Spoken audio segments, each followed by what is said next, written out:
ਵਾਹਿਗੁਰੂ ਜੀ ਕਾ ਖਾਲਸਾ ਵਾਹਿਗੁਰੂ ਜੀ ਕੀ ਫਤਿਹ। ਮੈਂ ਤੁਹਾਡੀ ਹੋਸਟ ਨੀਲਮ ਕੌਰ। ਮੈਂ ਟੀਵੀ 84 ਦੇ ਸਾਰੇ ਦਰਸ਼ਕਾਂ ਤੇ ਸਰੋਤਿਆਂ ਦਾ ਦਿਲੀ ਸਵਾਗਤ ਕਰਦੀ ਹਾਂ ਪ੍ਰੋਗਰਾਮ ਸੱਚੋ ਸੱਚ ਵਿੱਚ, ਜਿਹੜੇ ਇਸ ਪ੍ਰੋਗਰਾਮ ਨਾਲ ਦੇਸ਼ਾਂ ਵਿਦੇਸ਼ਾਂ ਤੋਂ ਜੁੜ ਚੁੱਕੇ ਨੇ। ਖਾਲਿਸਤਾਨ ਅਫੇਅਰ ਸੈਂਟਰ ਦੇ ਸੰਚਾਲਕ ਡਾਕਟਰ ਅਮਰਜੀਤ ਸਿੰਘ ਜੀ ਰੋਜ਼ਾਨਾ ਦੀ ਤਰ੍ਹਾਂ ਸਟੂਡੀਓ ਵਿੱਚ ਮੇਰੇ ਨਾਲ ਹਾਜ਼ਰ ਨੇ। ਆਓ ਉਹਨਾਂ ਨਾਲ ਮਿਲ ਕੇ ਪ੍ਰੋਗਰਾਮ ਦੀ ਸ਼ੁਰੂਆਤ ਕਰਦੇ ਹਾਂ।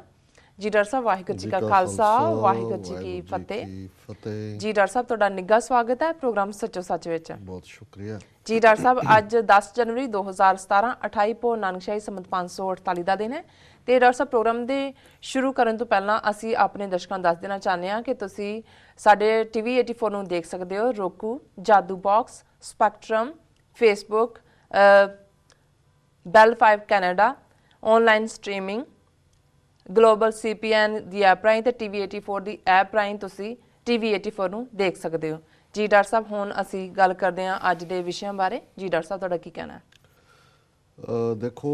ਸਾਡੇ ਲਈ ਹਮੇਸ਼ਾ ਹੀ ਜਦੋਂ ਦੁਨੀਆ ਦੇ ਵਿੱਚ ਕੋਈ ਵੀ ਸਿੱਖ ਹੱਕਾਂ ਦੇ ਲਈ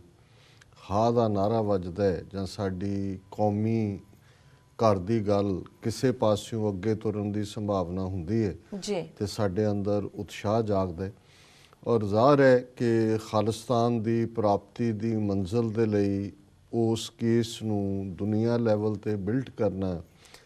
ਕਿ ਇੱਕ ਤਾਂ ਉਹਦੇ ਨਾਲ 47 ਦਾ ਪਾਰਟ ਹਮੇਸ਼ਾ ਕਿ ਵੀ ਕਿਵੇਂ ਅਸੀਂ ਤੀਸਰੀ ਧਿਰ ਸਾਂ ਜਦੋਂ ਕਿ ਟਰਾਂਸਫਰ ਆਫ ਪਾਵਰ ਹੋਈ ਔਰ ਕਿਵੇਂ ਸਾਡੇ ਨਾਲ ਧੋਖਾ ਹੋਇਆ। ਉਹ ਤਾਂ 70 ਸਾਲ ਪਹਿਲਾਂ ਦੀ ਘਟਨਾ ਹੈ ਜਿਸ ਨੂੰ ਬਾਰ-ਬਾਰ ਦੁਹਰਾਉਣਾ ਜਾਂ ਉਸ ਤੋਂ ਪਹਿਲਾਂ 1849 ਤੱਕ ਅਸੀਂ ਇੱਕ ਸੋਵਰਨ ਨੇਸ਼ਨ ਸੀ ਜੀ। ਇਹ ਗੱਲ ਵੀ ਆਪਣੇ ਆਪ ਦੇ ਵਿੱਚ ਸਿੱਖ nation the as a nation, ਕਿਉਂਕਿ ਉਸ ਸਰਕਾਰ ਦਾ ਨਾਂ ਸਰਕਾਰੇ ਖਾਲਸਾ ਜੀਓ ਹੈ, ਸਾਡੇ ਕੇਸ ਨੂੰ ਬਿਲਡ ਕਰਦਾ ਹੈ। ਫਿਰ ਅਸੀਂ ਜੂਨ 84 ਇਹ ਉਹ ਵਾਟਰਸ਼ੈਡ ਘਟਨਾ ਹੈ ਜਿਹਨੇ ਜਿੱਥੇ ਸਿੱਖ ਕੌਮ ਦੇ ਭਾਰਤੀ ਸਟੇਟ ਨਾਲ ਰਿਲੇਸ਼ਨਸ਼ਿਪ ਦਾ ਫਾਈਨਲ ਐਂਡ ਕੀਤਾ ਹੈ। ਉੱਥੇ ਇੰਟਰਨੈਸ਼ਨਲ ਕਮਿਊਨਿਟੀ ਨੂੰ ਵੀ ਇਹ ਸਮਝਣਾ ਜਾਂ ਸਮਝਾਉਣਾ ਜ਼ਰੂਰੀ ਹੈ ਕਿ ਕਿਸ ਪੱਧਰ ਦੇ ਉੱਤੇ ਜੂਨ 84 ਦੀ ਸਿੱਖ ਨਸਲਕੁਸ਼ੀ,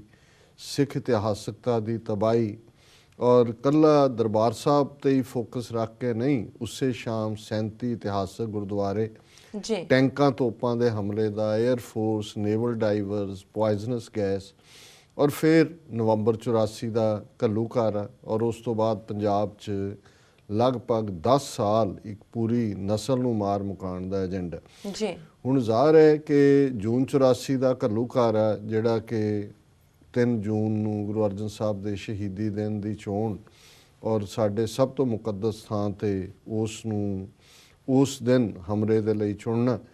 ਇਹ ਬਹੁਤ ਵਾਰ ਜਿਹੜਾ ਭਾਰਤ ਦੀਆਂ ਇੰਟੈਲੀਜੈਂਸ ਏਜੰਸੀਆਂ ਦੇ ਖਾਤੇ 'ਚ ਤਾਂ ਪੈਂਦਾ ਹੀ ਹੈ ਕਿਉਂਕਿ ਭਾਰਤੀ ਫੌਜ ਨੇ ਹਮਲਾ ਕੀਤਾ ਜੀ। ਪਰ ਇਸ ਦੀਆਂ ਜਿਹੜੀਆਂ ਪਰਤਾਂ ਸਨ ਖੁੱਲ੍ਹਣੀਆਂ ਸ਼ੁਰੂ ਹੋਈਆਂ ਕਿ ਇਹ ਕਿਸ ਲੈਵਲ 'ਤੇ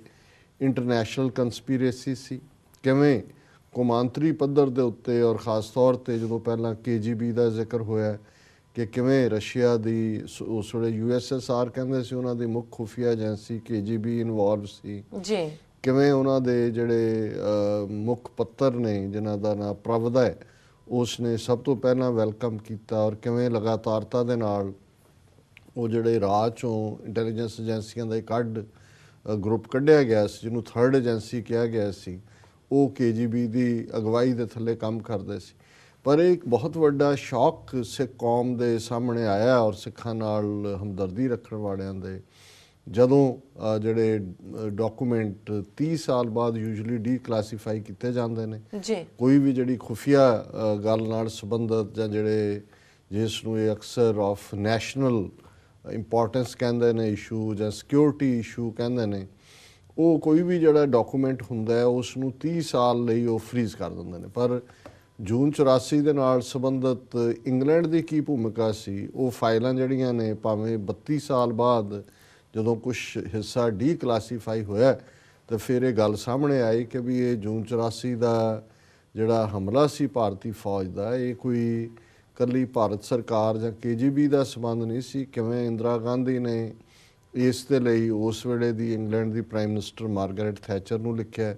ਮਾਰਗਰੇਟ ਥੈਚਰ ਨੇ ਜਿਹੜੀ ਉਹਨਾਂ ਦੀ SAS ਕਮਾਂਡਰਸ ਨੇ ਉਹਨਾਂ ਦੀ ਖੁਫੀਆ ਏਜੰਸੀ ਦੇ, ਉਹਨਾਂ ਦੇ ਜਿਹੜੇ ਸਪੈਸ਼ਲ ਟੌਪ ਅਫੀਸ਼ੀਅਲ ਸੀ, ਉਹਨਾਂ ਨੂੰ ਭਾਰਤ ਭੇਜਿਆ ਜੀ। ਉਹਨਾਂ ਨੇ ਇੰਡੀਅਨ ਏਜੰਸੀ ਰਾਹ ਦੇ ਏਜੰਟਾਂ ਨਾਲ ਆ ਕੇ ਦਰਬਾਰ ਸਾਹਿਬ ਸਰਾਊਂਡਿੰਗ ਦੀ ਰੇਕੀ ਕੀਤੀ, ਜਦੋਂ ਤੁਸੀਂ ਪੂਰਾ ਇਨਵੈਸਟੀਗੇਟ ਕਰਦੇ ਹੋ। ਔਰ ਉਸ ਤੋਂ ਬਾਅਦ ਕੀ ਹੋਇਆ, ਕੀ ਰੋਲ ਅਦਾ ਕੀਤਾ, ਇਸ ਦੇ ਉੱਤੇ ਸਵਾਲੀਆ ਨਿਸ਼ਾਨ ਸੀ। ਪਰ ਇੱਕ ਗੱਲ ਜ਼ਾਹਰ ਹੋ ਗਈ ਕਿ ਇਸ ਹਮਲੇ ਦੇ ਵਿੱਚ, ਇਹ ਫਰਵਰੀ 84 ਦੀ ਗੱਲ ਹੈ, ਜਦੋਂ ਅਜੇ ਕੋਈ ਸੰਤ ਪਿੰਡਾਂ ਵਾਲਿਆਂ ਨੇ ਕੋਈ ਫੋਰਟੀਫਿਕੇਸ਼ਨ ਸ਼ੁਰੂ ਨਹੀਂ ਸੀ ਕੀਤੀ ਹੋਈ, ਕੋਈ ਕਿਲ੍ਹਾਬੰਦੀ ਸ਼ੁਰੂ ਨਹੀਂ ਸੀ ਕੀਤੀ,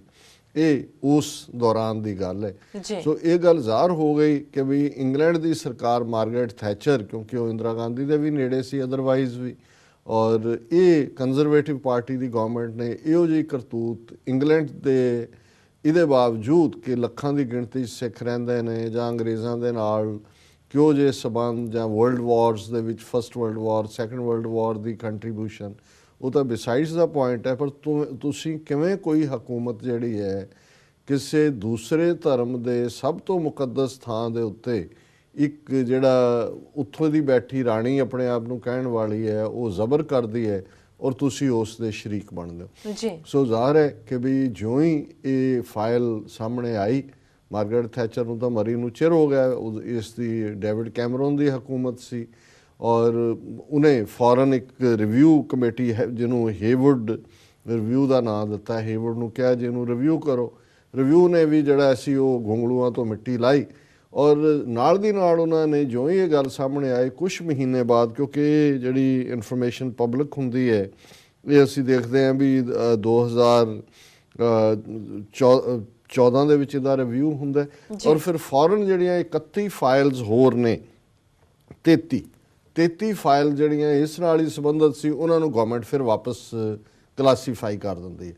ਹੁਣ ਇਹ ਇੱਕ ਐਸਾ ਇਸ਼ੂ ਸੀ ਜਿਹਦੇ ਤੇ ਸਾਰੇ ਦੁਨੀਆ ਭਰ ਦੇ ਵਿੱਚ ਸਿੱਖਾਂ ਨੂੰ ਇੱਕ ਝਟਕਾ ਲੱਗਾ, ਸ਼ੌਕ ਲੱਗਾ, ਪਰ ਅਸੀਂ ਸਮਝਦੇ ਹਾਂ ਵੀ ਇੰਗਲੈਂਡ ਦੇ ਸਿੱਖ ਜਥੇਬੰਦੀਆਂ ਵਧਾਈ ਦੀਆਂ ਪਾਤਰ ਨੇ,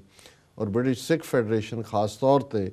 ਜਿਨ੍ਹਾਂ ਨੇ ਇਸ ਮੁੱਦੇ ਨੂੰ ਆਧਾਰ ਬਣਾ ਕੇ ਪਿਛਲੀਆਂ ਉਹਨਾਂ ਦੀਆਂ 2016 ਦੀਆਂ ਚੋਣਾਂ ਦੇ ਵਿੱਚ ਵੀ ਉਹ ਕੰਜ਼ਰਵੇਟਿਵ ਪਾਰਟੀ ਹੋਏ, ਲੇਬਰ ਪਾਰਟੀ ਹੋਏ, ਜਿਹੜਾ 10 ਪੁਆਇੰਟ ਏਜੰਡਾ ਆਪਣਾ ਦਿੱਤਾ, ਉਹਦੇ 'ਚ ਇੱਕ ਇਹ ਸੀ ਕਿ ਵੀ ਇੰਗਲੈਂਡ ਗਵਰਨਮੈਂਟ ਦਾ ਕੀ ਰੋਲ ਰਿਹਾ ਦਰਬਾਰ ਸਾਹਿਬ ਤੇ ਹਮਲੇ ਦੇ ਵਿੱਚ, ਉਸ ਦੀ ਇੰਡੀਪੈਂਡੈਂਟ ਇਨਵੈਸਟੀਗੇਸ਼ਨ ਹੋਏ ਕਿ ਸਾਰੀਆਂ ਫਾਈਲਾਂ ਡੀਕਲਾਸੀਫਾਈ ਕਰੋ, ਜਿਹੜੀਆਂ 33 ਚੁੱਕ ਕੇ ਵਾਪਸ ਕਲਾਸੀਫਾਈ ਕੀਤੀਆਂ ਨੇ, ਔਰ ਫੈਕਟਸ ਨੂੰ ਸਾਹਮਣੇ ਲਿਆਓ, ਟਰੂਥ ਨੂੰ। ਜ਼ਾਹਰ ਹੈ ਕਿ ਕੋਈ ਐਮਪੀ ਇਧਰੋਂ ਉਧਰੋਂ ਇਹਦੀ ਹਮਾਇਤ ਦੇ ਵਿੱਚ ਜਿਹੜਾ ਉਹ ਬਿਆਨ ਵੀ ਦਿੰਦਾ ਰਿਹਾ, ਪਰ ਮੈਂ ਸਮਝਦਾ ਵੀ ਇਹਨੂੰ ਅੱਜ ਅਸੀਂ ਲੀਡ ਇਸ਼ੂ ਇਸ ਲਈ ਵੀ ਚੁਣਿਆ ਕਿ ਹੁਣ ਇੰਗਲੈਂਡ ਦੇ ਵਿੱਚ ਬੇਸ਼ੱਕ ਲਿਬਰਲ ਪਾਰਟੀ ਵੀ ਬਣ ਗਈ ਹੈ, ਗ੍ਰੀਨ ਪਾਰਟੀ ਵੀ ਹੈ, ਪਰ ਅਸੀਂ ਦੇਖਦੇ ਹਾਂ ਕਿ ਕੁੱਲ ਮਿਲਾ ਕੇ ਹਕੂਮਤ ਕੰਜ਼ਰਵੇਟਿਵ ਪਾਰਟੀ ਔਰ ਲੇਬਰ ਪਾਰਟੀ ਦੇ ਵਿਚਾਲੇ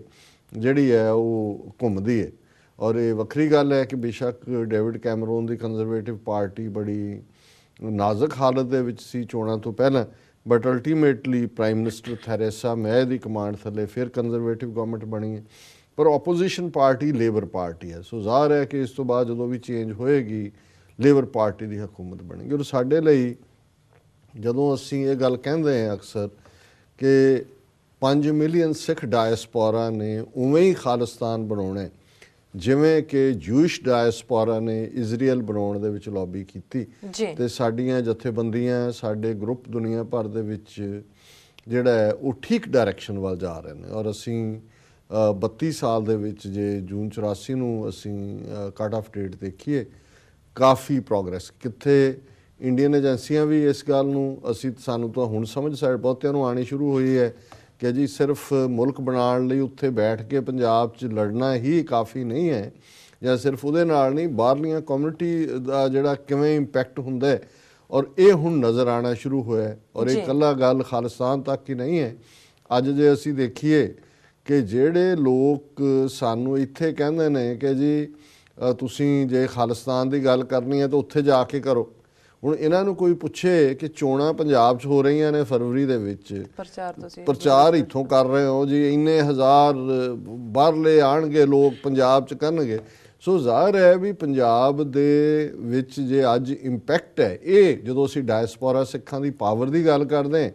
ਪਾਵਰ ਤਾਂ ਫਿਰ ਇੱਥੋਂ ਸ਼ੁਰੂ ਹੁੰਦੀ ਹੈ ਵੀ ਪਹਿਲਾਂ ਤਾਂ ਅੱਜ ਉਹ ਬਾਦਲ ਕੇ ਹੋਣ, ਜਿਵੇਂ ਕੈਪਟਨ ਅਮਰਿੰਦਰ ਨੂੰ ਕੈਨੇਡਾ ਨਹੀਂ ਵੜਨ ਦਿੱਤਾ, ਦੌੜਾਇਆ, ਔਰ ਦੂਸਰਿਆਂ ਦਾ ਜੋ ਹਾਲ ਚੱਲ ਰਿਹਾ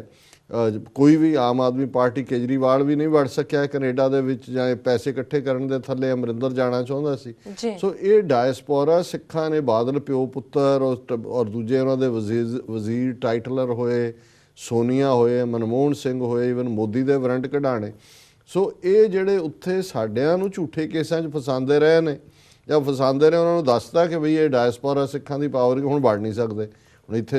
ਡੇਅਰ ਨਹੀਂ ਕਰਦਾ ਕੋਈ, ਉਹਨਾਂ ਨੂੰ ਪਤਾ ਹੁੰਦਾ ਵੀ ਸਿਕਸ ਫਾਰ ਜਸਟਿਸ ਵਾਲਾ ਘੁੰਮ ਰਿਹਾ ਨੇ ਪਿੱਛੇ ਹੀ ਕਾਗਜ਼ਾਂ ਦਾ ਪਰੰਦਾ ਲੈ ਕੇ। ਸੋ ਇਸੇ ਤਰ੍ਹਾਂ ਅਸੀਂ ਦੇਖਦੇ ਹਾਂ ਕਿ ਜੇ ਪਰਮਜੀਤ ਸਿੰਘ ਪੰਮਾ ਨੂੰ ਐਕਸਟ੍ਰੈਡੀਸ਼ਨ ਦੇ ਥੱਲੇ ਲਿਜਾਣਾ ਚਾਹੁੰਦੇ ਸੀ, ਬਾਹਰਲੇ ਸਿੱਖਾਂ ਨੇ ਆਪਣਾ ਜਿਹੜਾ ਮਸਲ ਦਿਖਾਇਆ। ਇਸੇ ਤਰ੍ਹਾਂ ਅਮਰੀਕਾ ਦੇ ਵਿੱਚ ਨਵੰਬਰ 84 ਦੀ ਸਿੱਖ ਨਸਲਕੁਸ਼ੀ ਨੂੰ ਐਜ਼ ਏ ਨਸਲਕੁਸ਼ੀ ਰੈਕਗਨਾਈਜ਼ ਕਰਵਾਉਣ 'ਚ ਕਿਵੇਂ ਇੱਕ ਸਿਟੀ ਤੋਂ ਬਾਅਦ ਦੂਸਰੇ ਸਿਟੀ ਦੇ ਵਿੱਚ ਰੈਜ਼ੋਲੂਸ਼ਨ ਔਰ ਇੰਡੀਅਨ ਕੌਂਸੂਲੇਟ ਨੇ ਫਰੈਜ਼ਨੋ 'ਚ ਇੰਟਰਫੀਅਰ ਵੀ ਕੀਤਾ। ਇਹਦੇ ਬਾਵਜੂਦ ਫਰੈਜ਼ਨੋ ਸਿਟੀ ਕੌਂਸਲ ਨੇ ਕਿਹਾ ਵੀ ਇਹਨੂੰ ਰੈਕਗਨਾਈਜ਼ ਕਰੋ। ਫਿਰ ਉਹ ਬੇਸ਼ੱਕ ਲੈਥਰੋਪ ਸਿਟੀ ਹੋਏ, ਸਟਾਕਟਨ ਹੋਏ ਔਰ ਬਾਕੀ ਬਹੁਤ ਸਾਰੀਆਂ ਥਾਵਾਂ ਦੇ ਉੱਤੇ ਜਿਹੜਾ ਇਹ ਲਗਾਤਾਰ, ਔਰ ਈਵਨ ਪਿਛਲੇ 10ਵੇਂ ਪਾਤਸ਼ਾਹ ਦੇ ਪ੍ਰਕਾਸ਼ ਪੁਰਬ ਦੇ ਮੌਕੇ 'ਤੇ ਜਦੋਂ ਨਿਊਯਾਰਕ ਦਾ ਮੇਅਰ ਜਿਹੜਾ ਹੈ ਉਹ ਗੁਰਦੁਆਰਾ ਸਾਹਿਬ ਰਿਚਮੰਡ ਹਿਲ ਕਲਚਰ ਸੁਸਾਇਟੀ ਆਇਆ ਤੇ ਉੱਥੇ ਗੁਰਦੁਆਰਾ ਕਮੇਟੀ ਨੇ ਔਰ ਦੂਸਰਿਆਂ ਨੇ ਉਹਨਾਂ ਨੂੰ ਉਹ ਜਿਹੜਾ ਮੈਮੋਰੈਂਡਮ ਵੀ ਦਿੱਤਾ, ਜਿਹਦੇ 'ਚ ਮੰਗ ਕੀਤੀ ਗਈ ਸੀ ਕਿ ਨਿਊਯਾਰਕ ਸਿਟੀ ਕੌਂਸਲ ਜਿਹੜੀ ਹੈ ਉਹ ਨਵੰਬਰ 84 ਨੂੰ ਸਿੱਖ ਜੈਨੋਸਾਈਡ ਦੇ ਤੌਰ ਦੇ ਉੱਤੇ ਰੈਕਗਨਾਈਜ਼ ਕਰੇ। ਹੁਣ ਇਹ ਜਿਹੜੀ ਜੈਨੋਸਾਈਡ ਦੀ ਰੈਕਗਨੀਸ਼ਨ ਹੈ, ਇਹ ਇੱਕ ਸਟੈਪ ਫਾਰਵਰਡ ਹੈ ਜਿਹਦੇ 'ਤੇ ਤੁਸੀਂ ਖਾਲਿਸਤਾਨ ਦਾ ਕੇਸ ਬਿਲਡ ਕਰਨਾ। ਦੂਸਰਾ ਪੱਖ ਜਿਹਦੇ ਲਈ ਅੱਜ ਅਸੀਂ ਇਸ ਖਬਰ ਨੂੰ ਚੁਣਿਆ ਕਿ ਲੇਬਰ ਪਾਰਟੀ ਦਾ ਮੈਂ ਜ਼ਿਕਰ ਕੀਤਾ ਹੈ ਵੀ ਇੱਕ ਪਾਵਰਫੁਲ, ਇਸ ਵੇਲੇ ਬੇਸ਼ੱਕ ਆਪੋਜੀਸ਼ਨ 'ਚ ਨੇ ਉਹ, ਪਰ ਉਹ ਰੋਟੇਸ਼ਨ ਹੀ ਹੁੰਦੀ ਹੈ ਕੰਜ਼ਰਵੇਟਿਵ, ਔਰ ਉਹਨਾਂ ਦਾ ਜਿਹੜਾ ਪਾਰਲੀਮੈਂਟ ਦੇ ਵਿੱਚ ਜਾਂ ਹਾਊਸ ਆਫ ਕਾਮਨਸ ਦੇ ਵਿੱਚ ਲੀਡਰ ਹੈ ਜੈਰਮੀ ਕਾਰਬਿਨ, ਇਹ ਲੇਬਰ ਪਾਰਟੀ ਦਾ ਲੀਡਰ ਹੈ ਔਰ ਉਹਨੇ ਮੰਗ ਕੀਤੀ ਹੈ ਕਿ ਵੀ ਇਹ ਜਿਹੜਾ ਜੂਨ 84 ਦੇ ਵਿੱਚ ਇੰਗਲੈਂਡ ਦੀ ਗਵਰਨਮੈਂਟ ਦਾ ਕੀ ਰੋਲ ਸੀ, ਇਹਦੀ ਫੁੱਲ ਫਲੈਜਡ ਇਨਵੈਸਟੀਗੇਸ਼ਨ ਹੋਏ। ਉਹਦੇ ਲਈ ਪੂਰਾ ਇੱਕ ਟਰੂਥ ਕਮਿਸ਼ਨ ਬਿਠਾਓ ਔਰ ਜਿਹੜੀਆਂ ਫਾਈਲਾਂ ਤੁਸੀਂ ਇਹਦੇ ਲਈ ਵਾਪਸ ਉਹਨਾਂ ਨੂੰ ਕਲਾਸੀਫਾਈ ਕੀਤਾ ਉਹਨਾਂ ਨੂੰ ਡੀਕਲਾਸੀਫਾਈ ਕਰੋ। ਔਰ ਇਹ ਸਾਰੇ ਮੀਡੀਆ ਦੀ ਅੱਜ ਮੇਨ ਖਬਰ ਹੈ, ਇਨਕਲੂਡਿੰਗ ਈਵਨ ਭਾਰਤ ਦੀ PTI ਨੇ ਵੀ ਖਬਰ ਕੈਰੀ ਕੀਤੀ ਹੈ। UK opposition leader calls for fresh operation Blue Star probe। UK opposition leader calls for fresh operation Blue Stars probe। ਪਹਿਲਾਂ ਛੋਟਾ ਹੈ ਟਾਈਟਲ, ਫਿਰ ਉਹਨੂੰ ਵੱਡਾ ਕਰਕੇ,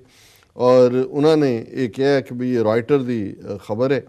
UK's opposition Labour Party leader Jeremy Corbyn has written to British Prime Minister Theresa May calling for fresh independent investigation into Britain's alleged involvement in the appalling Operation Blue Star in 1984। ਹੁਣ ਨਾ ਸਿਰਫ ਉਹਨੇ investigation ਕਿਹਾ, ਹੁਣ ਤੱਕ ਜਿਹਨੂੰ Indian government ਕਹਿੰਦੀ ਸੀ ਜੀ ਇਹ ਫਲਸ਼ ਆਊਟ ਦਾ ਟੈਰਰਿਸਟ, ਇਹ ਆਪਰੇਸ਼ਨ ਬਲੂ ਸਟਾਰ, ਔਰ ਇਹ ਤਾਂ ਅਸੀਂ ਨਾ ਕਰਦੇ ਤੇ ਉਹਨਾਂ ਨੇ ਇਹ ਕਰ ਦੇਣਾ ਸੀ। ਹੁਣ ਐਪੋਲਿੰਗ ਸ਼ਬਦ ਨੂੰ ਜਦੋਂ ਤੁਸੀਂ ਈਵਨ ਮੈਂ ਟੂ ਬੀ ਡਬਲੀ ਸ਼ੋਰ ਇਹਨਾਂ ਦੀ ਹਿੰਦੀ ਜ਼ਬਾਨ ਦੀ ਡਿਕਸ਼ਨਰੀ 'ਚ ਜਾ ਕੇ ਦੇਖਿਆ ਕਿ ਵੀ ਇਹਦਾ ਕੀ ਹੈ, ਤੇ ਜਿਹੜੇ ਉਹਦੇ 'ਚੋਂ ਨਿਕਲੇ ਉਹਦੇ ਅਰਥ ਘਟੀਆ, ਡਰਾਵਣਾ, ਭਿਅੰਕਰ, ਭਿਆਵੇ, ਬਿਲਕੁਲ ਖੌਫਨਾਕ। ਹੁਣ ਜੇ ਅੱਜ ਸਭ ਤੋਂ ਵੱਡੀ ਪਾਰਟੀ ਆਪੋਜੀਸ਼ਨ ਦੀ ਦਾ ਲੀਡਰ ਇਹ ਕਹਿੰਦਾ ਕਿ ਜੂਨ 84 ਵਾਜ਼ ਐਨ ਐਪੋਲਿੰਗ, ਔਰ ਇਹ ਡਰਾਵਣਾ ਸੀ, ਖੌਫਨਾਕ ਸੀ, ਘਟੀਆ ਸੀ, ਔਰ ਨਾਲ ਕਹਿੰਦਾ ਵੀ ਫੁੱਲ ਇਨਵੈਸਟੀਗੇਸ਼ਨ ਕਰੋ। ਸੋ ਅਸੀਂ ਆਲਮੋਸਟ ਨੇੜੇ ਪਹੁੰਚ ਗਏ ਹਾਂ ਜਿਹਦੇ 'ਤੇ ਕਿ ਮੁੜ ਕੇ ਅਸੀਂ ਜਦੋਂ ਇਹਦਾ ਇੰਗਲੈਂਡ ਦਾ ਰੋਲ ਤਾਂ ਇੱਕ ਆਪਣੀ ਥਾਂ 'ਤੇ ਹੈ, ਪਰ ਜੇ ਇਹੀ ਮਾਨਤਾ ਸ਼ੁਰੂ ਹੋ ਗਈ ਕਿ ਭਾਈ ਇਹ ਇੱਕ ਭਿਆਨਕ ਜਿਹੜਾ ਉਹ ਇਹਨਾਂ ਦੀ ਕਾਰਵਾਈ ਸੀ, ਤੇ ਫਿਰ ਇਹਦੀ ਬਿਨਾਂ ਦੇ ਉੱਤੇ ਸਿੱਖਾਂ ਦਾ ਅਲਟੀਮੇਟਲੀ ਕਲੇਮ ਵੀ ਇਸ ਪਾਸੇ ਬਣਦਾ ਕਿ ਵੀ ਜੇ ਸਾਡੇ ਨਾਲ 47 ਦੇ ਵਿੱਚ ਜੋ ਹੋਇਆ, 37 ਸਾਲ ਬਾਅਦ 47 ਤੋਂ ਸਾਡੀ ਜਿਹੜੀ ਹੈ ਇੱਕ ਪੂਰਾ ਸਾਡੇ ਸਭ ਤੋਂ ਮੁਕੱਦਸ ਥਾਂ, ਔਰ ਜੇ ਇਹਦੀ ਇਨਵੈਸਟੀਗੇਸ਼ਨ ਇੱਧਰੋਂ ਹੁੰਦੀ ਹੈ ਔਰ ਬਾਕੀ ਰੋਲ ਸਾਹਮਣੇ ਆਉਂਦਾ, ਫਿਰ ਅਸੀਂ ਉਹਨਾਂ ਦੇ ਆਪਣੇ ਸ਼ਬਦਾਂ 'ਚ ਦੇਖਦੇ ਕਿ ਵੀ ਇਹ ਇੱਕ ਲੈਟਰ ਮਿਸਟਰ ਕਾਰਬਿਨ ਨੇ ਲਿਖਿਆ ਡਾਊਨਿੰਗ ਸਟਰੀਟ ਨੂੰ 4 ਜਨਵਰੀ ਨੂੰ। ਸੋ ਇਹਦਾ ਮਤਲਬ 2017 ਦੀ ਬਿਗਨਿੰਗ ਦੇ ਵਿੱਚ ਇੱਕ ਸ਼ੁਭ ਬਿਗਨਿੰਗ ਹੈ ਕਿ ਵੀ ਇਸ ਮੁੱਦੇ ਦੇ ਉੱਤੇ 4 ਜਨਵਰੀ ਨੂੰ ਆਪਣਾ, ਜਿਹਦੇ 'ਚ ਉਹਨੇ ਕਿਹਾ ਕਿ ਵੀ ਮੈਨੂੰ ਬਹੁਤ ਸਿਗਨੀਫਿਕੈਂਟ ਰਿਪਰੈਜ਼ੈਂਟੇਸ਼ਨ ਸਿੱਖ ਜਥੇਬੰਦੀਆਂ ਦੀ ਮਿਲਦੀ ਰਹਿੰਦੀ ਹੈ, ਔਰ ਉਹਦੇ 'ਚ ਉਹਨਾਂ ਦੀ ਇਹ ਡਿਮਾਂਡ ਹੈ ਕਿ full extent of UK's role in military action on Golden Temple in 1984, ਕਿ ਇੰਗਲੈਂਡ ਦੀ ਸਰਕਾਰ ਨੇ ਕੀ ਰੋਲ ਅਦਾ ਕੀਤਾ ਹੋਇਆ ਹੈ, ਇਹਦਾ ਪੂਰਾ ਵੇਰਵਾ ਜਿਹੜਾ ਉਹ ਸਾਹਮਣੇ ਆਉਣਾ ਚਾਹੀਦਾ ਹੈ। given concerns regarding the effectiveness and integrity of the January 2014 review, I believe we must consider a fresh independent investigation into this episode in British history। ਉਹਨੇ ਕਿਹਾ ਜੀ ਤੁਸੀਂ ਭਾਵੇਂ ਰਿਵਿਊ ਹੇਵੁਡ ਰਿਵਿਊ ਕੀਤਾ ਪਰ ਇਹਦੇ ਨਾਲ ਕੋਈ ਤਸੱਲੀ ਨਹੀਂ ਹੈ ਔਰ ਅਸੀਂ ਸਮਝਦੇ ਹਾਂ ਕਿ ਬ੍ਰਿਟਿਸ਼ ਦਾ ਇਤਿਹਾਸਕ ਪੱਖ ਦਾ ਇਹ ਜਿਹੜਾ ਕਾਰਜ ਹੈ ਇਹਨੂੰ ਠੀਕ ਅੰਦਾਜ਼ ਸਾਹਮਣੇ ਲਿਆਉਣ ਦੇ ਲਈ ਇੱਕ ਨਵੀਂ ਆਜ਼ਾਦਾਨਾ ਇਨਵੈਸਟੀਗੇਸ਼ਨ ਹੋਣੀ ਚਾਹੀਦੀ ਹੈ। It is clear to me from my discussions with Sikh groups in UK that there remains significant resentment that over the 30 years since this most appalling event, questions remain about the role which the UK played, his letter said। ਉਹਨੇ ਕਿਹਾ ਜੀ ਮੈਂ ਵੀ ਸਹਿਮਤ ਹਾਂ ਉਹਨਾਂ ਨਾਲ ਕਿ ਇਹ ਇੰਨਾ ਭਿਆਨਕ ਜਿਹੜਾ ਕਾਰਾ ਕੀਤਾ ਗਿਆ ਇਸ ਦੀ ਤਹਿ ਦੇ ਵਿੱਚ ਕੀ ਹੈ, ਇਹਦੇ ਪਿੱਛੇ ਕੀ ਹੈ, ਅਜੇ ਤੱਕ ਇਹ ਤੱਥ ਜਿਹੜੇ ਨੇ ਸਾਹਮਣੇ ਨਹੀਂ ਆਏ ਔਰ ਇਸ ਦੇ ਲਈ ਜਿਹੜਾ ਅਸੀਂ ਸਮਝਦੇ ਹਾਂ ਕਿ ਵੀ ਫੁੱਲ ਇਨਵੈਸਟੀਗੇਸ਼ਨ ਹੋਣੀ ਚਾਹੀਦੀ ਹੈ। ਔਰ ਉਹਦੇ 'ਚ ਉਸ ਕਾਰਬਿਨਸ ਲੈਟਰ ਅੱਗੋਂ ਨੇ ਕਿਹਾ ਦਿਸ ਰਿਵਿਊ ਵਾਜ਼ ਫੈਲਟ ਬਾਈ ਮੈਨੀ ਟੂ ਬੀ ਇਨਐਕੂਰੇਟ। ਇਹ ਜਿਹੜਾ ਰਿਵਿਊ ਆਲਰੇਡੀ ਉਹਨੇ ਕਰਵਾਇਆ ਸੀ ਪਿਛਲੇ ਡੇਵਿਡ ਕੈਮਰੋਨ ਨੇ, ਉਹਨੇ ਕਿਹਾ ਜੀ ਵੀ ਜੋ ਮੇਰੇ ਸਾਹਮਣੇ ਆਇਆ ਕਿ ਵੀ ਇਹ ਬਿਲਕੁਲ ਇਨਐਕੂਰੇਟ ਸੀ। Parliament, a valuable opportunity to bring greater transparency to this was lost with the recall of 33